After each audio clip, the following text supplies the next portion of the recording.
A day in my life. Good morning mga my guys. So, andito naman si Mami yang mag-cooking show na naman ako, no? Dinner time namin. Nagisa ako ng tomato at saka onion. So, usually yan po yung mga basic na mga ginagawa natin pag mag-fry tayo ng mga vegetables. So, Bisaya na pagkagisa, yan po yun. Wala po ditong balatong. So, yan po yung mangbi na lang yung ano. Yan na lang po yung beans na lang po yung kuan, ipuli o di ba? Yan lang po, ginisa-gisa ko po yan. Gusto ko po yung half cook na pagkaluto ng vegetables. So, half cook ko lang siya. Parang pagudpud ba?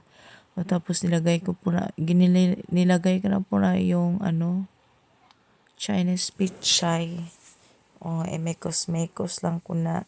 Tapos nagluto ako ng dessert, bibingka kasi pa-expire na. Binigay yan sa akin ng aking kaibigan. So, pa-expire na yan. So, nag-follow lang po ako sa ingredients sa box. So, it's very good, taste good. So, pa-expire na siya mga guys, 2024 na. So, kailangan kong i-cook. Tapos, nilagyan ko siya ng butter, sugar, and then, nilagyan ko po siya ng water. 1/2 cup of water. No, 2 cups. Ay, sorry.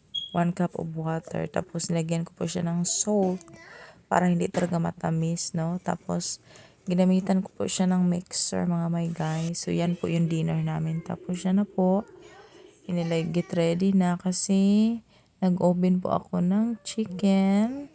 Nag-bake po ako ng chicken. So, usually, para may dessert na naman yung mga palangga ko. So, yan na po yung mga pagkain namin for dinner. So, thank you guys for watching the baked chicken.